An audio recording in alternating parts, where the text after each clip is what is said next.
예, 안녕하십니까. 창원대학교 정현식입니다. 캄보디아 2021년 발표하겠습니다. 예, 캄보디아 하면 뭐 제일 관심사는 아무래도 2017년 말에 이제 강력한 경쟁 정당이었던 캄보디아 구국당을 해산한 이후에 2018년 총선에서 이제 완전 압승을 해서 전체 국회 의석 125석을 싹쓸이를 한 이후에 2018년, 2019년 그리고 2020년까지 전반적으로 권위주의 체제가 공고화되어 오는 과정을 거쳤습니다. 그래서 이제 캄보디아 정치에 관한 관심사는 아무래도 과연 이제 다시 그 민주주의가 어느 정도 복원될 수 있을 것인가, 경쟁이 다시 자리를 잡을 수 있을 것인가 하는 것일 테고요. 그다음에 경제적으로는 제일 관심사는 어, 그동안 안정적인 고속 성장세를 이어왔는데 2020년 이제 코로나 때문에 처음으로 이제 마이너스 성장을 했었거든요. 그래서 작년에는 이제 과연 어느 정도 그 성장세를 회복할 수 있을까? 뭐 크게 이런 주제들이 제일 이제 관심을 받았습니다. 근데 뭐 여러 국가나 다 마찬가지지만 코로나가 그냥 강타를 했죠. 그래서 먼저 크게 요약을 해서 좀 말씀을 드리자면 정치적인 측면에서는 이 코로나 위기가 이제 모든 블랙홀처럼 이제 모든 걸 다 빨아들이는 것이죠. 그러다 보니 이런 권위주의 체제에 대한 어떤 정치적 저항을 할 수 있는 어, 공간도 부족하고 시간도 부족한 상황에서 거의 아무런 체제에 대한 저항이 그러니까 실종된 그런 한 해였다고 할 수 있습니다. 특히 그 저항의 어떤 주체가 되어야 할 세력이 또 무기력하게 나와 있었기 때문에 정치적으로는 뭐 전혀 변화가 없는, 오히려 제가 제목에서도 좀 강조를 하겠지만 좀 장기 집권 체제가 좀 더 강화되는, 구축되는 그런 상황이 전개되었습니다. 특히 이제 그렇게 정치적으로 권위주의 체제가 강화되는 배경에는 오히려 이제 이런 코로나 위기 상황을 잘 극복해냈다. 예.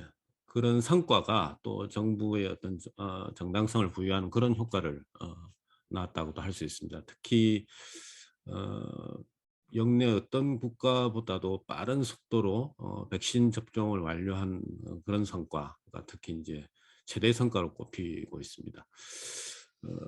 또 그 부분은 이제 전적으로 중국의 지원에 힘입었기 때문에 나중에 자세히 말씀드리겠지만 중국과의 관계가 더욱더 의존적인 관계로 변화하면서 여러 가지 지금 앞으로 많은 변화를 낳게 될 것으로 예상되고 있습니다. 결과적으로는 그래서 코로나 상황을 잘 이렇게 넘기면서 권위주의 체제는 더욱더 공고화되고 특히 장기 집권 세습 체제를 구축할 수 있는 배경이 되었다, 이렇게 말씀드릴 수 있겠습니다. 그럼 먼저 이제 아무래도 코로나 상황을 좀 먼저 봐야 되겠죠. 코로나 상황부터 한번 보겠습니다. 2020년까지는 사실 캄보디아는 코로나에서 약간 비켜 있었다고 해도 과언이 아닐 정도로 확진자 발생이 거의 없었습니다. 그것도 이제 1년 총 확진자 수가 378명인데 실제로는 다 해외에서 유입한 것이고 지역 감염은 41명이었습니다. 게다가 사망자는 한 명도 없었죠. 그래서 아주 엄청난 방역 성과를 내세웠는데 2021년은 완전히 상황이 이제 좀 바뀌었습니다. 그래서 2월 20일부터 지역 감염이 이제 발생했는데 사실은 이게 이제 끝까지 연말까지 계속 이어지는 것입니다. 아래 그래프를 보시면 3월부터 8월까지 이제 확진자 수가 이제 계속 급증하는 그런 양상을 보실 수가 있습니다. 이 그래프는 그 로그로 표시한 거기 때문에 3월에 1000명을 넘겼고 8월에 10만 명을 넘게 되는 그런 거죠. 이 3월부터 8월이 이제 캄보디아에서는 그야말로 이제 거의 비상 사태에 준하는 그런 상황이었습니다. 그래서 결국 연말까지 총 확진자는 12만 명을 넘었고 사망자도 3천 명을 넘는 그런 결과가 나왔습니다. 이제 그런데 이 과정에서 이제 어떻게 이렇게 이제 방역 정책은 어떻게 여기에 대응을 했는가 한번 보겠습니다. 아주 강력한 방역 정책을 펼쳤죠. 조금 3월 아까 보셨겠지만 3월부터는 이제 확진자가 막 늘어나는데 도저히 이게 이제 잡히지를 않으니까 4월 1일부터 아주 강력한 정책을 실시합니다. 그래서 주로 이제 확진자가 프놈펜 수도 지역에서 나왔기 때문에 수도 프놈펜의 야간 통행 금지를 실시하고 또 전국적으로 지방 간 이동도 금지시킵니다. 그리고는 이제 지역 봉쇄에 들어가죠. 락다운에 들어갔습니다. 그래서 수도 프놈펜과 이제 바로 인접한 건달주의 따끄마오 지역을 묶어서 이제 그 중에서도 가장 확진자가 이제 집중되어 있는 지역은 적색지대, 그다음에 황색지대, 오렌지색지대 이렇게 이제 나누어서 봉쇄를 합니다. 그래서 적색지대 같은 경우에는 아예 그 집 바깥으로 나올 수가 없는 그런 것입니다. 전체 면적으로 따지면 뭐 적색지대가 상대적으로 제일 작긴 하지만 그러나 이 지역 바깥으로 출입이 완전 봉쇄된 것입니다. 그다음에 이제 조금 확진자 수가 줄어드는 양상이 보이면 봉쇄를 해제했다가 또 다시 봉쇄하고 이런 식으로 연말까지 이렇게 반복되어 갑니다. 그다음에 이제 국경도 봉쇄하게 되고요. 7월 달에 국경을 봉쇄하게 된 것은 이제 델타 변이가 터지게 되면서 국경도 봉쇄했고 또 전국 이동 금지 이런 강력한 정책들을 실시하게 되는 것이죠.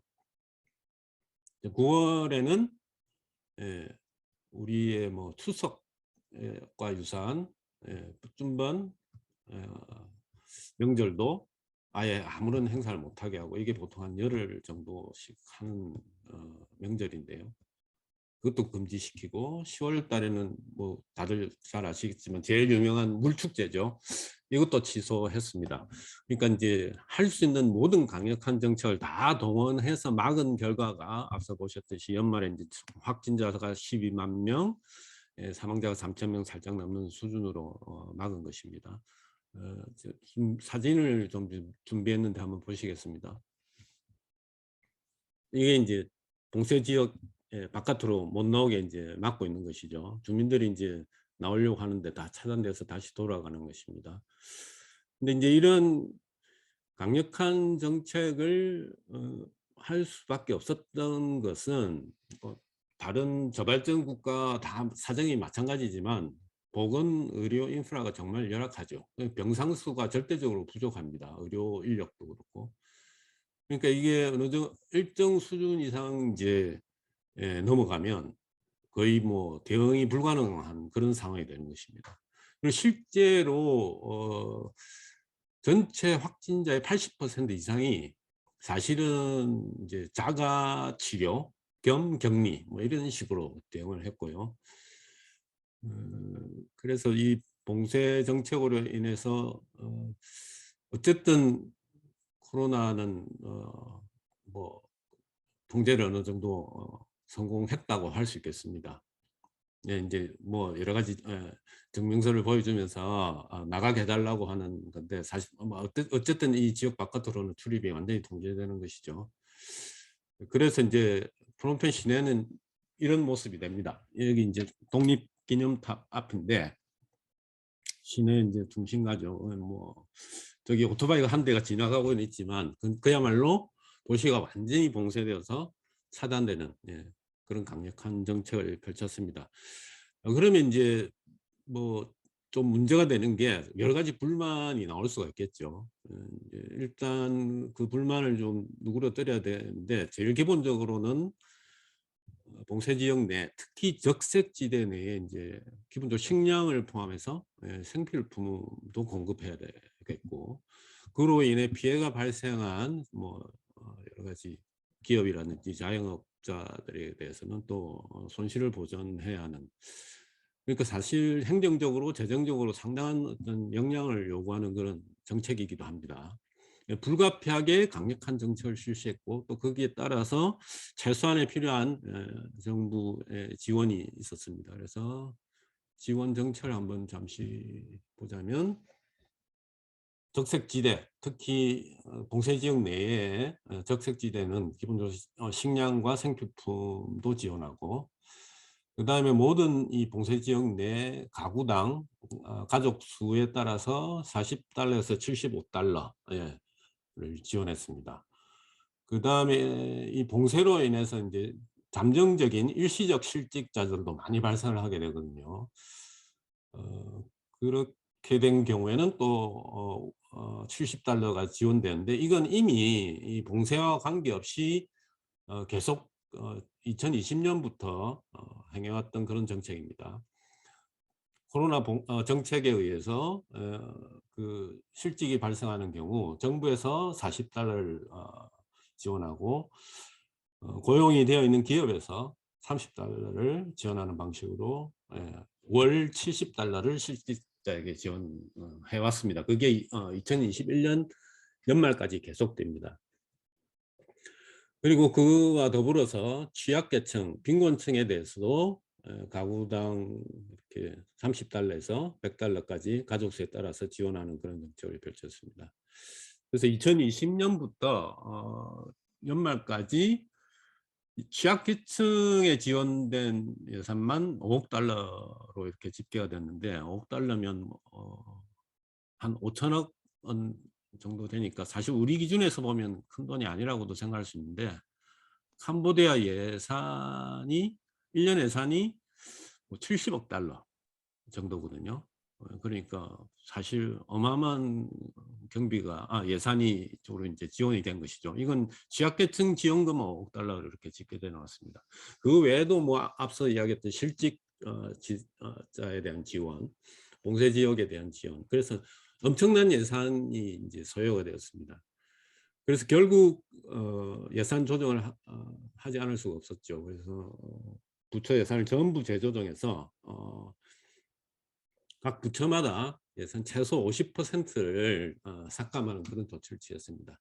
당장은 이제 어쩔 수 없이 이제 이렇게 해서 막았는데, 이 정도 예산이 최소 50%가 삭감이 되면 당연히 지출해야 될 많은 부분의 예산 집행이 되지 않으면 나중에 여러 가지 시간을 두고 후유증이 나올 그럴 가능성이 높습니다. 그럼 어쨌든 할 수 있는 모든 방법을 총동원해서 코로나를 어느 수준에서 막아냈고, 또 그렇게 해서 예산도 총동원해서 이런 식으로 막아냈다고 할 수 있습니다. 사진 보시겠습니다. 이게 그 적색지대 내에서 식량과 생필품을 보급하는 그런 장면입니다. 그 다음에 이 사진은 취약계층에게 지급되는 현금 지원을 받은 분이 사진을 찍은 것입니다. 그래서 이제 정부가 가진 능력을 총동원해서 코로나를 막아냈고, 특히 이제 훈센 정부가 아주 강력하게 이렇게 홍보하는 최고의 업적이 바로 백신 접종입니다. 백신 접종 상황 한번 보겠습니다. 첫 백신 접종은 2월 10일에 시작됐는데요. 2월 7일에 이제 중국산 백신 무상 지원하는 중국산 백신이 프놈펜 공항에 도착했을 때에 훈센 총리 막 직접 나가서 뭐 거의 행사를 치르고 이런 식으로 시작했습니다. 그래서 그 훈센 총리의 장남 훈마넷 장군이 1호 접종, 뭔가 좀 중국산 백신에 대한 불신 이런 것도 불식시킬 겸 훈마넷 장군이 1호 접종을 시작해서 접종이 시작되는데, 이 훈센 총리가 자랑스럽게 이렇게 내세우는 게 소위 이제 개화 전략입니다. 꽃이 피듯이 프롬펜의 꽃봉오리의 중심에 먼저 접종을 집중하고 점차 주변 지방으로 이어져 나가는 꽃이 피는 양상으로 백신을 접종했다 해서 이렇게 부르고 있는데 그 속도가 사실 아주 엄청납니다. 이 초반부에는 싱가포르를 제외한다면 다른 국가들과는 비교가 되지 않을 정도로 빨리 진행이 되거든요. 그래서 이 다음 그래프를 한번 보시면, 요것도 저기 왼쪽 Y축은 로그이기 때문에 그걸 감안해서 좀 보시면 좋겠습니다. 아까 이제 3월에서 8월에 확진자가 이제 집중적으로 많이 늘어났다고 했는데, 바로 이 백신 접종이 따라붙기 시작했고, 그래서 특히 5월부터는 접종자 수가 단위가 엄청나게 많이 늘어납니다. 100만 명 이상, 100만 명에서 시작해서 9월 달에 보시면 1000만 명으로 가는 거죠. 엄청난 속도로 백신을 접종하게 됩니다. 그래서 8월 말에 이제 900만 명 실제 목표치 거의 달성하게 되는 것입니다. 그러면서 3차 접종까지 일찍 시작하고, 그 다음에 청소년층으로 접종을 확대하게 됩니다. 심지어 이제 워낙 물론 중국산 백신이긴 하지만 백신 확보량이 많았기 때문에 6세에서 11세 아동들도 접종을 하고요. 심지어는 5살 어린이들도 접종을 하게 됩니다. 11월 달에. 이게 과연 바람직한가 아닌가 충분히 문제가 될 수 있는데, 이 백신을 충분히 확보해서 전 국민 3차 접종했다는 이게 이제 정부로서는 가장 큰 업적이 되는 것입니다. 그래서 연말까지 전체 인구 1600만 명 중에 88.76%가 접종을 완료했고, 훈센 총리는 직접 지역 감염이 종식되었다 이렇게 선언을 했습니다. 아까 그래프 보시면 이게 이제 푸른색이 1차 접종이고 이제 주홍색이 2차 접종이거든요. 그러니까 5월 달부터 2차 접종이 이미 거의 같은 속도로 따라붙어서 9월 달에는 거의 같이 가는 것이죠. 사진 몇 장 보겠습니다. 캄보디아 가면 흔히 볼 수 있는 것이죠. 항상 이제 학교 시설이 이렇게 좀 활용됩니다. 스님들이 접종하는 사진이고, 그 다음에 이제 여기 이 사진 어린이가 6살로 되어 있는데 이게 이제 훈센 총리의 손녀라고 합니다. 누구의 딸인지는 확실하지 않은데, 그래서 이제 맞는 걸 홍보를 하는 거죠. 안전하다, 아이들도 맞아야 된다 이런 식으로 해서. 심지어는 11월 달에는 이제 5살 어린이들도 맞았다는 것입니다. 자, 이런 부분에 대해서 뭐 여러 가지 비판이 있을 수도 있지만 캄보디아 내에서는 전혀 그런 비판이란 건 있을 수가 없기 때문에 일방적으로 빠른 속도로 전 국민 백신 접종을 완료했다는 것이 정부가 내세우는 가장 큰 업적이라고 하겠습니다.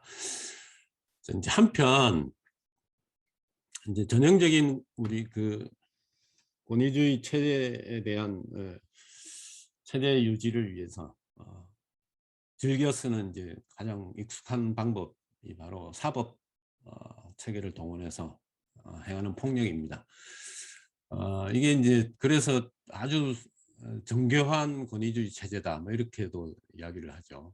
모든 것이 이제 어쨌든 헌법과 법률의 테두리 내에서 하기 때문에 이게 일반적인 예를 들어서 뭐 군사 쿠데타를 했다 했을 때 저항하는 것과는 이제 또 이야기가 달라지는 것입니다.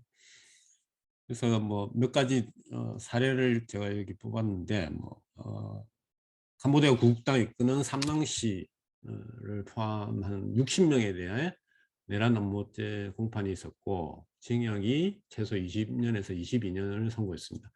이게 이제 2019년 말에 삼낭시가 한번 귀국을 시도한 적이 있었거든요. 물론 실패했습니다. 이제 그때 있었던 상황에서 이제 그걸 내란 음모로 해서 이제 기소를 한 것입니다. 삼낭시는 사실 뭐 벌써 선고받은 징역 다 합하면 뭐 제가 정확하게 계산을 안 해봤지만 100년도 넘을 것 같아요. 그 다음에 이제 제일 이제 잘 알려진 언론 표현의 자유를 억압하는 대표적인 사례로 롱쭌이 있습니다. 일반적으로 그냥 노조위원장으로 소개가 되고 있는데 그냥 여러 가지 다 하는 사람입니다. 그전에 피살된 겜레이의 뒤를 이어서 가장 강력하게 이제 정부를 비판하는 목소리를 내는 사람이죠. 롱쭌에 대해서도 재판이 열려서 선동 혐의로 징역 2년이 선고되었고, 롱쭌을 석방을 요구하는 시위를 한 사람들에게도 똑같은 혐의로 징역 2년이 선고되었습니다. 예를 들면 이제 이런 사진에서 보는 거죠. 여기 지금 들고 있는 모습의 롱쭌입니다. 그 다음에 뭐 래퍼가 노랫말에 정부 비판했다고 해서 징역 18개월. 그 다음에 또 세계적으로 뉴스거리가 된 게 9월 달에는 뭐 17살 자폐증 청소년이 페이스북에 뭐 이렇게 정부 비판하는 이야기를 올렸다고 해서 징역을 살린 그런 게 있었습니다. 근데 이제 이 캄보디아 인민당 정부가 아주 그렇게 정교한 권위주의 체계라는 것이 이런 식으로 이제 억압을 하다가도 그런 어떤 초점을 흐리게 만드는 것이죠. 그래서 또 석방을 합니다. 그리고 다음에 또 다시 이렇게 뭐 기소를 하고 이런 식으로 합니다. 그래서 롱준은 사실 지난해 11월에 석방이 되었습니다. 자, 그러면 구국당 중심의 저항 세력은 뭘 하고 있는가? 한마디로 압축해서 설명하자면 분열이 되어가고 있다는 것이 제일 큰 특징이 되겠습니다. 1월 달에는 그 국당 부대표입니다. 무소코 우리나라에도 오고 그랬었죠. 다시 한번 귀국을 시도했는데 뭐 뻔히 귀국이 불가능하다는 걸 알고도 이렇게 시도를 합니다. 왜냐하면 이제 캄보디아 여권은 말소가 되는 상태고, 그러면 이제 미국 여권으로 들어와야 되는데, 그럼 비자가 발급돼야 되는데 비자는 발급 안 하겠다고 정부가 이야기를 했죠. 그러니까 어차피 들어올 수 없는데 항공편을 끊어서 들어오겠다고 하는데 결과적으로 아무도 그러니까 사실은 기대를 하지 않는 것입니다. 그래서 비행기도 타지 못하고 귀국 못했죠. 이 삼랑시를 비롯해서 누군가 이렇게 지도자가 이 구심점 역할을 해야 되는데 다들 지금 외국에 있습니다. 유일하게 있는 겜소카는 사실상 가택연금 상태에 있는 것이죠. 그리고 공판이 지금 계속 1년 이상 연기가 되는 것입니다. 코로나 핑계로. 근데 아까 봤지만 삼랑시 재판 같은 거는 금방 해버리거든요. 그러니까 겜속화는 일종의 뭐 인질처럼 이렇게 계속 묶어두는 것입니다. 언제든지 상황에 따라서 다른 방식으로 쓸 수가 있습니다. 최근 며칠 전에 보니까 이 겜속화 공판이 다시 재개되었다고 합니다. 겜속화는 외국 대사들도 만나고 이렇게 해서 어떤 압력을 행사할 수 있도록 국제사회의 압력을 이렇게 좀 구하는 그런 모양새를 취하고 있는데 실제 국제사회가 할 수 있는 압력은 거의 다 지금 이미 다 써버린 상태죠. 추가적으로 뭐 할 수 있는 여지가 거의 없다고 볼 수 있습니다. 근데 이제 주목해야 될 것은 겜속가가 공개적으로 더 이상 쌈낭시와는 뭘 하지 않겠다. 내 이름을 함부로 쓰지 마라. 뭐 이렇게까지 이야기를 하는 것입니다. 한편 쌈낭시를 포함해서 이 대부분의 구국당 인사들은 지금 망명 상태의 외국에 있죠. 그러니까 이 어떤 저항이 일어날 수가 없는 것입니다. 그래서 겨우 하는 게 뭐 소셜 미디어 이용해서 뭐 이야기들 하는 거죠. 근데 이제 그런 게 과연 이 민주주의를 복원하기 위해서 충분한 압력을 만들어낼 수 있는가 하면 그렇지 않습니다. 그래서 예를 들면 이제 그 4월 중순에 시작된 지역 봉쇄에 대해서는 그 집 거기 갇혀 있으면 다 굶어 죽는다, 다 뚫고 탈출하라, 이런 식으로 막 선동을 하는 것이죠. 또 연말에는 뭐 훈만의 장군 학력 시비. 그러니까 훈만의 장군이 그 미국 웨스트포인트 사관학교 출신이거든요. 예. 옛날에는 그 졸업 자체가 가짜라고 했다가 웨스트포인트 사관학교에서 그걸 공식적으로 인정을 해 줬었습니다. 이번에는 이제 또 뭐냐면 뭐 사실은 공부 안 하고 졸업했다, 뭐 이런 식으로 또 시비를 걸어 가지고 괜히 반박할 여지만 주는 거죠. 뭐 그래 가지고 예를 들면 이 사람이 훈만했 씨입니다. 예, 졸업장 들고 나와서 예, 이렇게 영국에 가서 석사, 박사학위 경제학으로 박사학위까지 받았습니다. 이런 게 뭐 사실이라 삼당 씨의 주장이 사실이라 하더라도 증명할 방법이 없죠. 그래서 뭔가 좀 이렇게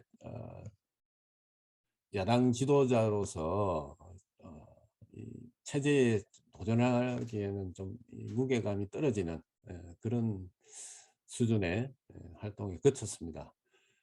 한편 이제 국내에 남아있는 국당 인사들은 120 몇 명이 이제 그 정치 활동이 금지된 상태거든요. 5년간. 그럼 이제 사면 복권을 신청하면 훈센 총리가 결정을 합니다. 그래서 사면 복권하게 되면 다시 정치 활동을 할 수 있는데 국당 인사들이 다수가 지금 뭐 20여 명이 지금까지 이제 사면 복권 후에 일부는 정당을 창당하는 것이죠. 그러면서 점점 이 구국당 중심이었던 그런 세력이 분산되고 분열되고 약화되는 것입니다. 참고로 뭐 관보대에 대해서 관심이 좀 계신 분들은 다 아시겠지만 그 첫 총리를 지냈던 훈신법 샤누크 왕의 아들이죠. 훈신법 왕자가 이제 라라드 왕자가 훈신법이라는 정당을 이끌었던 라라드 왕자가 12월에 사망했습니다. 이렇게 해서 실제 이 구국당 세력은 뭐 거의 아무런 저항을 하지 못했다. 활동이 미미했다. 결국은 코로나 상황에서 망명 중인데 코로나 상황에서 해볼 수 있는 공간도 없고 그런 시간도 없었던 것입니다. 이 와중에 11월에 개헌을 하게 됩니다. 개헌을 해서 총리를 포함해서 3부 수장은 이중 국적자는 될 수 없다, 이런 식의 조항을 넣게 됩니다. 그래서 이제 이건 어떻게 되었느냐면 영국 가디언지에서 훈센 총리가 키프로스 시민권을 가지고 있다, 이렇게 보도를 했었습니다. 사실이 아닌 것 같아요. 그러니까 완전히 발끈해서 항의를 했고 가디언지는 바로 며칠 뒤에 그 오보였다라고 수정을 합니다. 근데 이제 여기서 아이디어를 얻어 가지고 이 개헌을 아주 일사불란하게 추진해서 한 달 만에 이렇게 개헌을 한 것입니다. 왜냐하면 쌈낭시를 포함해서 실제 구국당을 이끌었던 사람들 대부분이 이중국적이거든요. 다 외국 국적을 가지고 있습니다. 그러니까 이제 앞으로 이 사람들 뭐 어떻게 해서 선거에 참여한다 하더라도 절대 권력을 가질 수 없도록, 마치 앙산수치 여사가 대통령이 될 수 없었던 그런 조항을 하나 만들어 놓은 것입니다. 그 다음에는 또 하나 이제 총리 취임이 가능한 연령을 72세로 제한하는 조치를 했습니다. 이것 역시 쌈낭시가 먼저 70세로 제한하자, 뭐 이렇게 제안을 하거든요. 그건 왜냐하면 이제 훈센 총리가 52년생이기 때문에 2023년에 총선을 하게 되어 있습니다. 그래서 만약에 70세로 제한을 하게 되면 훈센 총리가 다시 총리가 될 수 없는 것이죠. 근데 이것도 역시 역으로 훈센 총리가 뭐 아이디어를 얻었다고 볼 수 있겠습니다. 72세로 제한을 했습니다. 그러니까 2023년 총선에서는 훈센 총리가 다시 총리가 될 수 있는 것이죠. 그렇지만 이제 한편으로는 이제 그게 마지막이다라는 것 스스로 이제 정한 셈이 되겠습니다. 그리고 거의 동시에 훈센 총리는 이제 장남인 훈마넷을 자기 뒤를 이을 총리 후계자로 이제 지목을 했고, 인민당 공식적으로 중앙위원회를 통해서 훈센을 훈마넷 장군을 훈센이 은퇴한 뒤에 총리 후보자로 추대하기로 미리 결정을 했습니다. 그러니까 이제 뭐 앞으로 2028년 총선까지 이 인민당의 권력 독점이 계속된다면 그때는 우리가 아마 훈마넷 장군이 총리가 되는 걸 보게 될 것 같습니다. 그래서 이제 장기 집권, 세습 집권 체제가 완전히 만들어진 그런 한 해였다고 하겠습니다. 그래서 내년에는 지방선거가 있고요. 2023년 총선이 있습니다. 지금 이런 상황에서는 다시 구국당 인사들이 귀국해서 총선에 참여한다든지, 혹은 삼당시는 귀국을 하지 않는다 하더라도 어떻게든 그 과거 야당 세력들이 모여서 새로운 저항 세력을 형성해서 총선에 참여한다든지, 이런 상황은 일어날 가능성이 거의 없을 것으로 보입니다. 사실 민당 정부가 그 구국당을 해산하고 이런 EU 제재까지 받은 이유는 아주 단순하거든요. 2013년 총선을 겪은 다음에는 다시는 그런 가슴 졸이는 경쟁은 하지 않겠다는 뜻입니다. 어떤 대가를 치르더라도 그렇게 해서 이제 이런 모험을 한 것인데, 이미 EU 제재는 사실 다 받은 셈입니다. 그리고 추가적으로 가할 수 있는 어떤 제재는 없어 보입니다. 훈센 총리가 상당히 의미 있는 말을 했는데요. 코로나19가 없었다면 EU의 제재가 미미한 영향을 주었을지도 모르지만, 코로나19 충격이 너무 커서 전혀 아무런 충격도 주지 못했다. EU 제재는 거의 느껴지지 못할 정도 수준에서 끝났다, 이렇게 하는 것이죠. 그래서 딱 단언을 합니다. EBA 지위 회복을 요청할 생각이 없다. 이제 받을 수 있는 제재는 그걸로서 우리 충분히 대가를 다 치렀다, 이렇게 선언을 하는 것입니다. 그 말은 앞으로 뭐 겜소카를 다시 방면에서 복권을 시켜서 2023년 총선에 다시 참여시킨다든지 이런 일을 하지 않겠다는 것이죠. 그러니까 2023년은 지금 현재 그대로 일당 체제로 총선을 치르게 될 가능성이 아주 크다고 하겠습니다. 그리고 아까 앞에서 말씀드리지만 야당의 세력들은 지금 다 해외 망명 중인 상태에서 어떤 구심점이 지금 부재한 것이죠, 국내에. 거기에다가 다 분열 양상으로 이렇게 치닫고 있기 때문에 정치적 변화, 민주주의 복원, 이런 가능성은 상당히 낮아졌다고 하겠습니다. 네, 뭐 정치에 관한 설명 이 정도로 하고요. 그다음에 경제 부분 간단하게 좀 보겠습니다. 경제는 2020년에 처음으로 이제 마이너스 성장을 했거든요. 그래서 엄청난 충격이었죠. 그래서 이제 관심은 과연 얼마나 회복할 수 있을까였습니다. 근데 이제 2021년은 지금 계산되어 나온 예상으로는 뭐 1.9% 성장했다고 하는데, 어떻게 보면 상당히 좀 이것도 기적이라고 할 수 있는 것이죠. 이 캄보디아 경제의 가장 큰 특징은 공제산업, 그 다음에 관광산업, 그 다음에 건설 및 부동산, 이 세 개의 산업이 전체 GDP의 약 70%까지 차지하는 아주 그런 좀 기형적인 구조이고, 또 그만큼 취약한 구조라고도 할 수 있습니다. 그래서 1.9% 성장을 했다라는 것은 어쨌든 이 3대 산업이 괜찮은 성적을 냈다라고 볼 수 있는데 과연 그러한지 한번 보겠습니다. 봉제 산업 같은 경우에는 제가 GFT 한 것은 예, 그 의류, 신발류, 그다음에 여행 관련 제품, 가방 같은 거죠. 예. 요걸 총칭해서 하는 이야기인데 이미 2020년에 이제 그 EBA 부분 철회, 그러니까 유럽 연합의 제재입니다. 특혜 관세 지위를 부분적으로 철회한 것입니다. 그리고 코로나 뭐 여파도 있고 해서 이미 의류 수출이 마이너스를 기록했었고요. 그래서 2020년 GDP 성장에 크게 영향을 미쳤습니다. 근데 이제 2021년에도 이 상황이 별로 나아지지 않았습니다. 특히 이제 결정적이었던 것이 그 봉쇄 지역 내에 이 의류 봉제 공장들이 집중적으로 많거든요.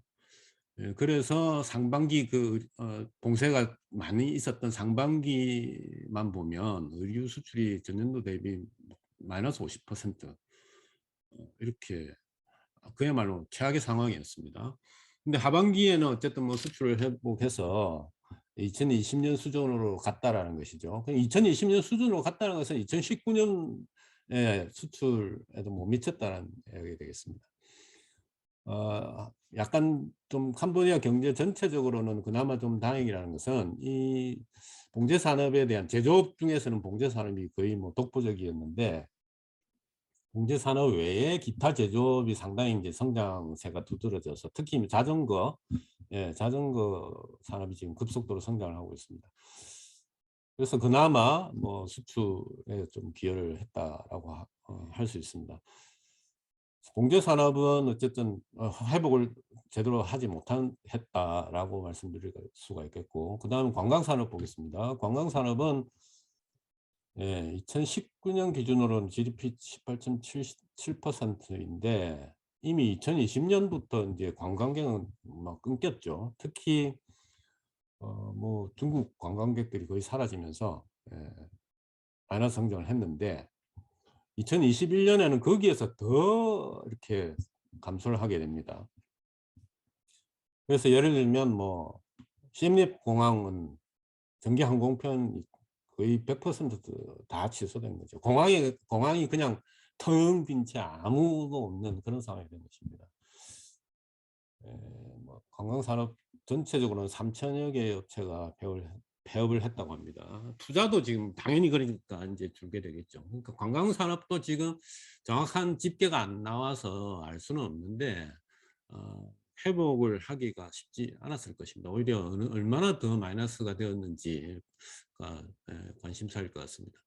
그 다음에 건설 부동산 보겠습니다. 건설이 사실은 최근 2019년, 2018년, 2019년 GDP에서 차지한 비중이 크게 증가를 했습니다. 그게 주로 이제 중국 자본이 들어와서 특히 시아누쿠빌에 집중적으로 투자가 되었기 때문이거든요. 근데 2020년 시아누쿠빌은 뭐 제2의 마카오, 동남아시아의 라스베가스 이걸 목표로 하고 있는 것입니다. 그래서 중국이 상주 인구도 뭐 10만 명이라고들 하고 뭐 그렇게 하는 곳인데 여기가 완전히 공동화되었습니다. 다 사람들이 다 빠져나가고, 예, 그리고 렌트비도 다 내려가고 투자도 이제 다 이제 사라지게 된 것입니다. 그래서 지금 이것도 아직 최종적인 집계가 안 됐는데 투자액 감소만 보더라도 이 성장 새로 돌아서기는 좀 어려울 것 같은 그런 느낌이 듭니다. 그러니까 이 3대 산업이 충분히 2019년 수준으로 회복을 하기 어려운데 그나마 1.9% 성장을 했다고 해서 거의 뭐 기적적이라고도 할 수 있겠습니다. 추가로 좀뭐 말씀드리자면 이주 노동자가 2019년에 120만 명이 28억 달러 송금한 것으로 되어 있습니다. 그러니까 캄보디아 경제에서는 정말 큰 돈이죠. 예. 2020년에 이미 그 송금액이 줄었는데 2021년에는 일단 120만 명 중에 뭐 거의 뭐 20% 정도가 귀국을 한 상태입니다. 그냥 산술적으로 계산을 하자면 송금액도 추가적으로 약 20% 이상 감소할 것으로 이렇게 예상을 할 수 있습니다. 반면에 이제 최저임금은 워낙 이런 비상 시국에 예, 노조에서도 임금 인상을 그렇게 요구를 하지 않습니다. 그래서 그동안은 아주 가파르게 최저임금이 상승해 왔는데 2021년에 결국 동결이 된 셈입니다. 근데 이제 항상 마지막 금액은 훈센 총리가 이렇게 조금 얹어서 책정을 하거든요. 그 부분만 해서 이제 $194로 이렇게 책정이 되었습니다. 경제는 아직 그 여러 가지 최종 통계 자료가 나오지 않은 상태이기 때문에 자세한 상황 말씀드리기 어렵고 하지만 앞서 말씀드렸듯이 마이너스 성장에서 플러스 성장을 어쨌든 돌아섰다. 코로나 상황은 더욱더 안 좋았음에도 불구하고 그런 성과를 거두었다고 할 수 있겠습니다. 그다음 마지막으로 국제관계 측면에서 보겠습니다. 국제관계는 크게 이제 미국과 중국 중심으로 말씀드리겠습니다. 앞서 말씀드렸듯이 2021년 한 해는 그야말로 백신 접종이 최고의 화두였는데요. 그 배경에는 바로 중국의 지원이 있었습니다. 중국은 9월까지 중국산 백신이 3,030만 도스였다고 합니다. 그중에 무상이 430만 도스였고요.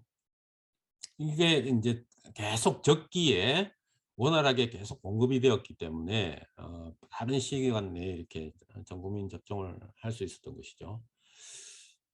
그리고 또 하나 주목할 것은 그 우리 동남아시아 게임이 2023년인가요? 이 프놈펜에서 하거든요. 이제 그 경기장 주 경기장이 내 국립 경기장을 중국이 전액으로 공사까지 다 해서 이렇게 선물 형식으로 양도를 했습니다. 이 양도식을 했을 때에 이 중국 왕이 외교부장이 왔었거든요. 그래가지고 뭐 서로 막 최고의 형용사들을 동원해서 양국 관계를 설명합니다. 강철보다 더 단단하다. 근데 이제 훈센 총리도 이제는 이 백신 덕분에 이제 아주 그냥 자신감 있게 이런 이야기를 하게 됩니다. 중국이 아니면 누구에게 의존할 수 있겠나? 이 모든 것이 중국 덕분이다. 이걸 뭐 틈만 나면 이제 이렇게 강조하는 것이죠. 사실 그래서 백신이 남아 돌다 보니까 라오스와 베트남에 막 백신을 90만 도스나 제공을 하게 됩니다. 이제 이 국제 관계 측면에서 사실 제일 중요한 부분은 2022년이 이제 캄보디아가 아세안 의장국이 되거든요. 사실은 2021년 연말부터 시작되었습니다.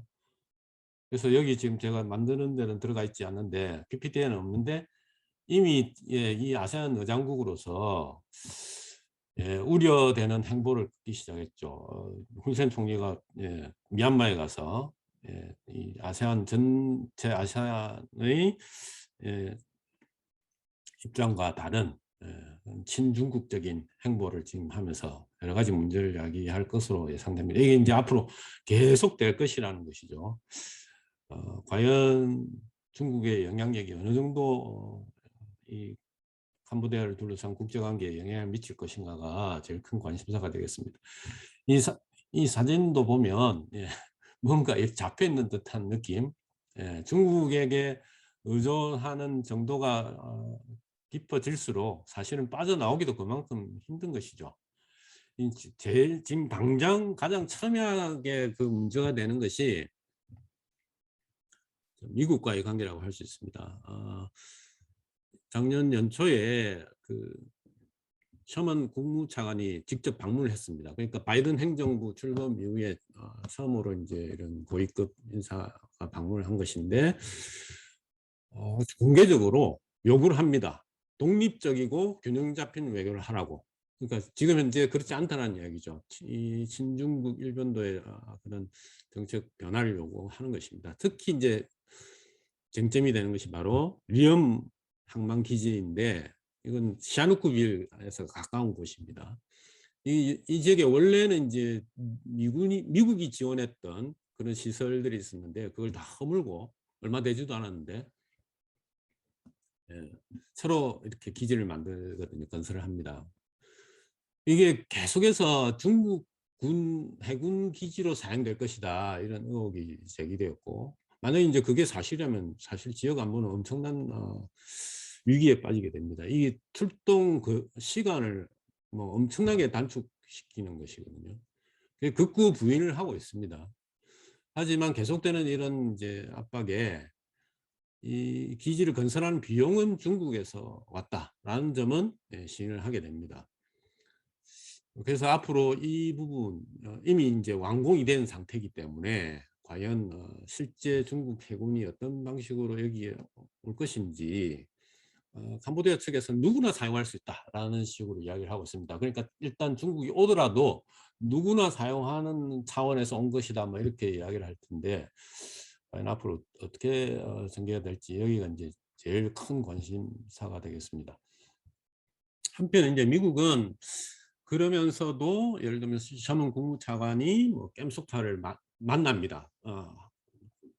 몇 시간 체제하는 중에 만나서 민주주의를 복원할 것을 또 요구하고 저기 캄보디아 미국 대사도 계속해서 깸속 만납니다. 근데 실제로 미국도 뭐 어떻게 해볼 수 있는 여지가 별로 없는 것 같습니다. 연말에 미국산 무기를 캄보디아 판매를 금지하는 조치를 했는데 이것도 훈센 총리가 오히려 자랑스럽게 이야기를 하는 거죠. 그것 봐라. 내가 옛날에 무기 체제 바꿀 때 미국산 무기 체제 안 했기 때문에 지금 아무 문제가 없는 것이다. 오히려 잘 됐다. 뭐 이렇게 이야기를 하고 있는 것이죠. 실제로 미국 무기 별로 뭐 구매한 적도 없고 시스템도 다르기 때문에 사실 이 제재도 아무 별 의미가 없는 그런 제재라고 할 수 있겠습니다. 그래서 이제 점점점 심해지는 친중 일변도 그만큼 캄보디아는 또 다르게 어떻게 나갈 수 있는 여지가 줄어드는 것이라고 할 수 있습니다.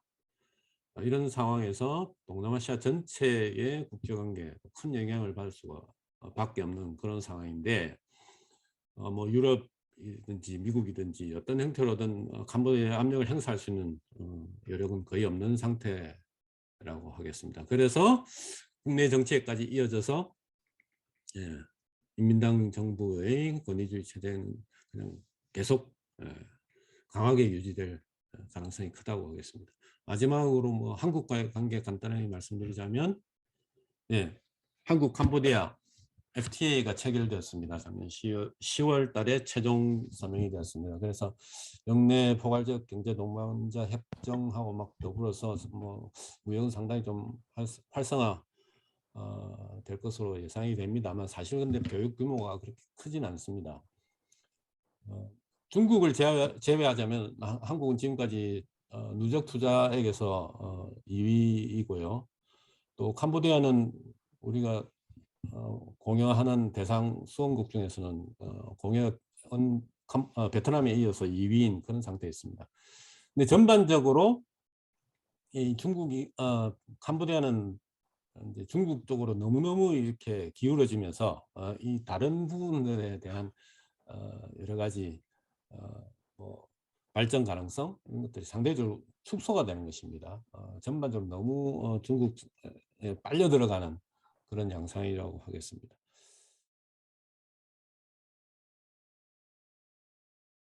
안녕하세요. 그 토론을 맡게 된 서울대 인류학과 박사 과정에 재학 중인 고경환입니다.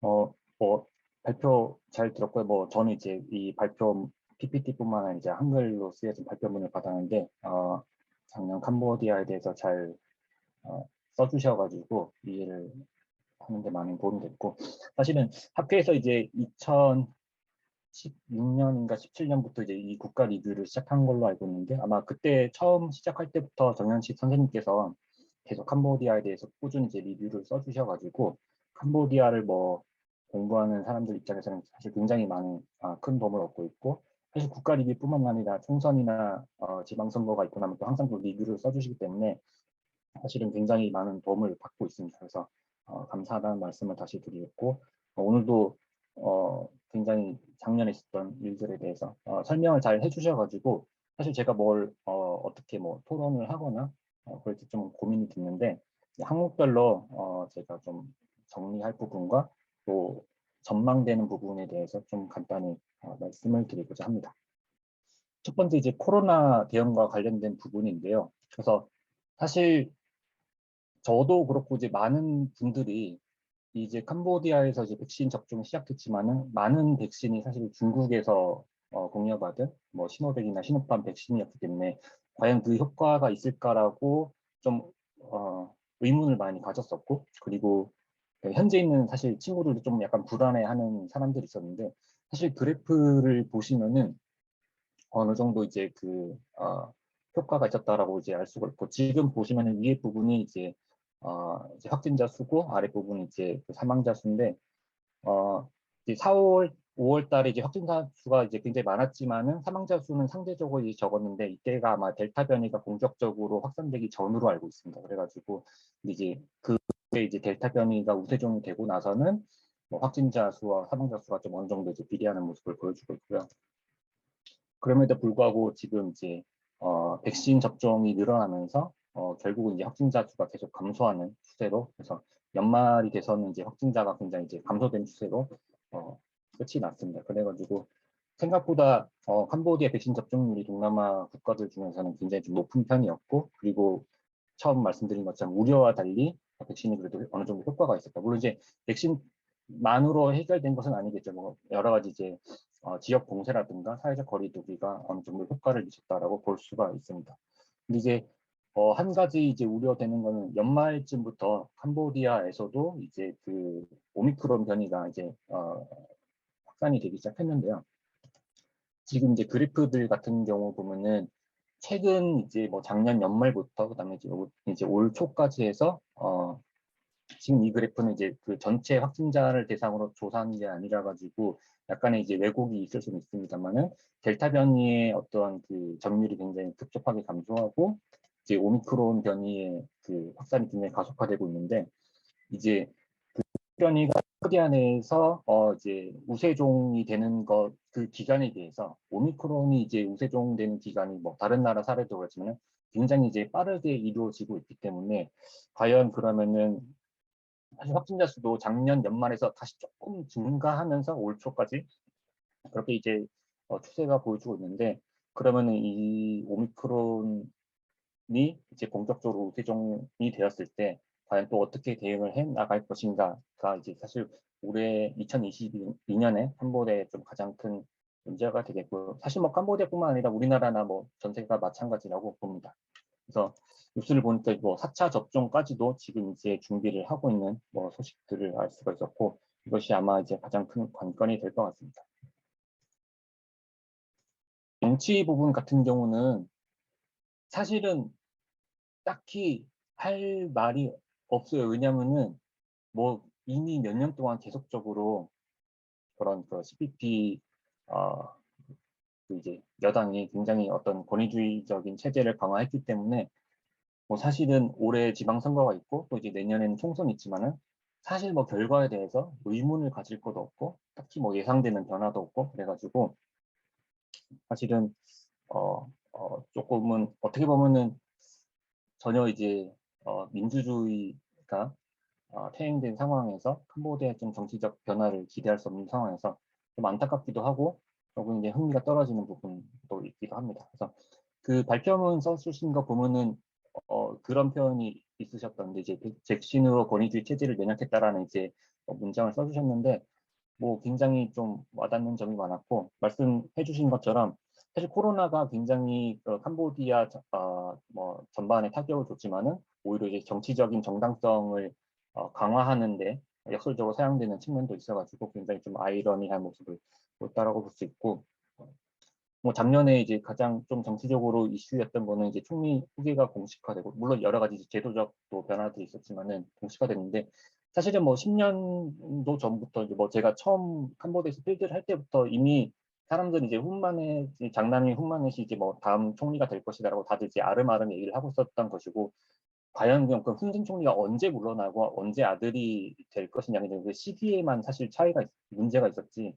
그러니까 그 차이만 있어서 사실은 훈마넷이 후계가 되는 것은, 이어받는 것은 뭐 거의 기정사실이었기 때문에, 이런 점에서 이제 작년에 그런 것들이 조금 더 공식화된 측면, 그런 것들이 이제 재미있는 부분이고, 과연 이제 실질적인 야당이 없는 2022년 지방선거가 있고 내년에 총선이 있지만은 사실 뭐 크게 뭐 기대되는 부분은 없습니다. 저 같은 경우는 개인적으로 이제 사실 몇 년 전에 그 겜레이라는 활동가가 직접적으로 이제 은연중에 결국 이제 피살을 당하면서, 사람들이 이제 굉장히 많은 의구심을 가지고 있는 석연치 않은 이제 피살을 당하면서 굉장히 직접적인 물리적인 폭력이 가해졌고, 그다음에 그 이후에 이제 구국당을 해산시키면서 사법적 혹은 이제 제도적으로 이제 폭력이 이루어졌는데, 이 두 가지를 기점으로 사실 저 같은 경우는 오히려 겜레이가 피살됐을 때 제 주변 이제 캄보디아 지인들이 굉장히 사실은 비탄해하고 힘들어하고 또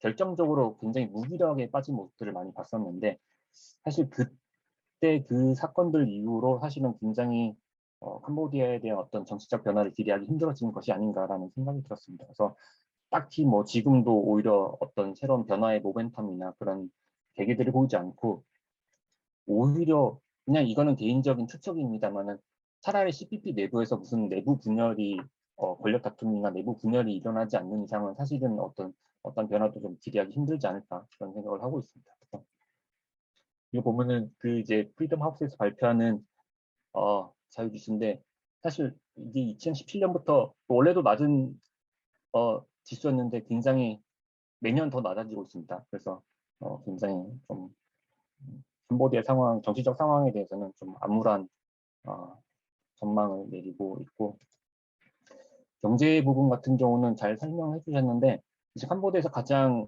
좀 비중이 크고 중요한 산업 분야인 뭐 봉제 산업, 그다음에 이제 관광업, 그다음에 이제 건설 부동산업 모두가 사실은 코로나 때문에 굉장히 직접적인 타격을 받았고, 그것 때문에 이제 캄보디아 전체적으로 이제 큰 이제 어려움을 겪고 있었는데, 그래도 이제 그 올해 같은 경우는 뭐 작년에도 이제 플러스 성장을 좀 하긴 했지만, 올해 같은 경우에도 이제 캄보디아 중앙에서는 이제 한 5% 정도, 그다음에 이제 다른 기관에서는 4%대 중반 정도의 그런 이제 경제 성장을 전망했는데, 사실은 아마 코로나 상황에 따라서 앞서 말씀드린 과연 오미크론 변이가 어떤 정도의 영향을 미치느냐에 따라서 이제 이 경제적 상황도 좀 많이 달라질 것 같고요. 이 사진을 제가 어제 기사를 캡처하면서 보면서, 이 사진이 사실은 사진 한 장도 굉장히 최근의 캄보디아 상황을 잘 설명해 준다고 보는데, 지금 이 뒤에 보이는 그 굉장히 고층 대규모 현대식 빌딩들은 사실은 몇 년 전만 하더라도 캄보디아에서는 이런 빌딩을 볼 수 있을 거라고 사실 상상도 하지 못했었는데, 2010년 중반 이후에 중국의 어떤 건설 부동산 자금이 급속도로 몰려오면서 캄보디아, 그러니까 특히 프놈펜, 그다음에 시아나크윌의 지형이 사실 완전히 바뀌었, 그런 부분들이 선생님께서도 발표를 해주셨지만은 지금 코로나 이후에 중국 자금이 빠져나가면서 혹은 이제 부동산 거품이 만약 붕괴되면은 어떤 식으로 또 악영향을 미칠지, 그런 것도 좀 궁금해지는 대목이고요. 이제 국제관계 부분에서는 사실은 오히려 제일 좀 관심이 가고 또 중요한 부분이라고 생각하는데, 사실 외교적, 경제적으로 중국의 의존도가 굉장히 가속화되고 있습니다. 사실은 처음에 이제 캄보디아 필드를 제가 할 때만 하더라도 뭐 2010년 전후로는 뭐 그 베트남과의 관계에 있어서가 사실 중요했고, 그 당시만 하더라도 뭐 중국과의 관계라든가 혹은 캄보디아인들의 중국 혹은 중국인에 대한 인식이 사실 그렇게 높은 비중을 차지한 부분이 아니었는데, 뭐 건설이나 부동산에서도 오히려 일본과 한국 자금들이 더 많이 투여되고 있었고, 근데 지금 그 10년 사이에 완전히 많이 그래서 오히려 이런 중국 의존도가 굉장히 더 심화되고 가속화되고 있는데, 이제 하나 질문 드리고 싶은 거는, 이제 그 훈센 뭐 총리나 이제 CPP 입장에서는 이게 항상 두 가지 틀을 가지고 있잖아요. 이제 하나는 이제 뭐 평화, 그러니까 평화라고 하는 거는 khmer rouge를 우리가 이제 몰아냈고 없앴고, 그다음에 이제 그 어떤 갈등과 분쟁이 없는 상황을 계속 평화를 유지하고 있다라고 말씀을 이제 그런 프로파간다 계속 하고 있는 거고, 또 하나가 이제 경제 성장이라고 하는 축인데, 이 경제 성장에 있어서 지금 중국에 대한 어떤 의존도, 사실 저는 뭐 다른 데 가서는 이제 예속됐다라고 이제 표현을 막 하긴 하는데, 그런 부분에 있어서 이 중국에 대한 의존도를 아마 계속 놓지 못할 거라고 보고 있고. 근데 궁금한 거는, 제가 이제 뭐 외교적인 부분을 잘 몰라서 뭐 조금 더 부연 설명을 요청드리는 지점이, 중국에 있어서는 그러면은 캄보디아가 어떤 이점을 가지고 있는지, 그러니까 중국 입장에서는, 그다음에 어떤 전략적인 측면이 있는 건지, 뭐 대략적으로는 뭐 아시아 내에서 뭐 미국이라든가 인도와의 관계에 있어서 중국의 어떤 패권적 지정학적 전략이 작용한 것으로 보이긴 하는데, 조금 더 혹시 설명해 주실 수 있는 부분이 있으면 설명을 해주시면 좋을 것 같고요. 그러나 이제 말씀하신 것처럼 이제 과연 캄보디아가 아세안 의장국 역할을 잘 수행할 수 있을 것인가. 아마 예전에도 2012년에 사실은 캄보디아 때문에 그 공동 성명이 이제 채택이 무산된 적이 있었죠. 그래서 이번에도 미얀마 사태라고 하는 이 문제가 핵심적인 이슈로 걸려 있는데, 많은 이제 뭐 국내에서도 이제 기사가 나오고 있지만은 반대에도 불구하고 이제 훈센의 이런 행보에 대해서 우려를 보이고 있고, 뭐 미얀마 내에서 이제 지금 같은 시위가 있었다고 합니다. 그래서 이런 부분들이 사실은 좀 뭐 영내에서 아세안 지역 내에서 혹은 이제 다른 이제 외교적 측면에서 많은 사람들이 이제 우려를 하고 있는 부분이라고 볼 수가 있을 것 같고요. 말씀해 주신 것처럼 사실 유럽에서는 뭐 카드를 여러 가지 썼지만은 별다른 이제 효과를 사실 보이지 못하고 있죠. 그래가지고 앞으로 좀 그 발표문에서도 쓰셨는데, 아세안이 혹시 이제 뭐 좀 그런 분열되는 측면에 있어서 이제 캄보디아가 어떤 또 역할을, 어떤 영향을 미칠지도 모르겠다는 그런 이제 좀 약간의 우려 섞인 그런 전망이 나오고 있습니다. 정현식 선생님, 그 다른 것들은 되게 그 논쟁의 여지가 있는 코멘트인 것 같고, 질문이 뭐 그 중국에 대한 입장이 뭔지 좀 설명해 달라는 거고, 그다음에 아세안에서 캄보디아 역할에 관한 이야기 두 가지가 질문으로 나왔던 것 같습니다. 그 다른 플로어에서 질문들 좀 받기 위해서 좀 간단하게 설명을 해주셨으면 좋겠습니다. 중국의 입장에서는 캄보디아가 특별한다고 보기는 어렵고, 그냥 전반적인 1대1로 정책에서 다 그냥 똑같은 방식으로 접근해서 그런 관계를 구축하는 중에 하나죠. 근데 이제 캄보디아가 거기에 이제 적극적으로 호응을 한 것입니다. 그런 점에서 이제 캄보디아의 특별성이 있는데, 이미 2012년, 그러니까 10년 전에 의장국일 때, 제가 알기로는 아마 그때 처음으로 아세안이 공동 성명을 채택하지 못한 사례가 나온 걸로 알고 있습니다. 그게 다 중국 때문이죠. 그러니까 이미 중국은 그런 점에서 캄보디아의 가치를 확인했다고 할 수 있습니다. 그러니까 다르게 표현하자면 아세안이 특히 남중국해 문제와 관련해서 완전히 한 목소리를 내지 못하도록 만드는 역할, 그게 이제 일단은 국제관계에서는 가장 중요한 중국의 이점이라고 할 수가 있겠습니다. 예, 저 박은홍입니다. 예, 선생님. 예. 그 정 교수님 수고 많으셨고요. 간단한 질문 하나는 그 아까 부경환 선생님이 어떤 이 중국이 갖는 이점, 그 질문과 관련해서 경제적으로 분명히 그 뭐 이쪽에 많은 부분을 뭐 무상으로 뭐 그 지원을 해주고 한다 하더라도 무역 적자라든지 이런 게 중국 대의존도가 높아지면서 중국으로 보자면은 경제적 이득을 챙기는 부분이 분명히 있을 것 같은데, 그거에 대한 어떤 데이터나 그런 게 있으면 부탁드리겠습니다. 지금 제가 당장 숫자는 없는데 중국과 캄보디아가 FTA가 체결돼서 지금 발효된 상태입니다. 수출액도 일단 캄보디아 측에서 수출을 중국이 제일 많이 하는 건 아닌데, 중국의 입장에서는 캄보디아에서는 중국이 수입액 1위죠. 그러니까 중국 규모에서 보면 캄보디아는 사실 아무것도 아닐 수 있지만 전략적 차원에서 기본적으로 접근을 한다고 볼 수가 있겠습니다. 그렇기 때문에 경제적으로는 기본적으로 지원하는 정책을 펼치고 있고, 사실 지금 현재 일단 국제개발협력 그 규모에서도 지금 완전히 압도적인 1위가 된 지 이미 몇 년 된 상태라고 할 수 있습니다. 그러니까 갈수록 그 뭐 일반 대등한 입장에서의 어떤 교역을 통한 경제적 이익 이런 자원보다는 중국이 제공하는 여러 다층적인 그런 이익이 아주 많은 것이죠. 그래서 캄보디아로서는 이제 벗어나기가 상당히 어려운 상태라 이렇게 볼 수 있겠습니다. 무역 적자는 나겠죠, 그죠? 예, 당연히 무역 적자는 많이 나는데 예, 이제 예. 그걸 ODA나 이런 걸로 많이 메꿔주는. 맞습니다. 무역 적자가 나긴 하지만 캄보디아의 무역 적자가 절대적으로 그렇게 많지 않습니다. 그다음에 캄보디아는 외환 보유 상황도 상당히 좋은 편이거든요. 그래서 일반적으로 봤을 때도 그 일방적인 그런 무역 불균형에 의한 경제 위기 뭐 이런 가능성 거의 없다고 할 수 있겠습니다.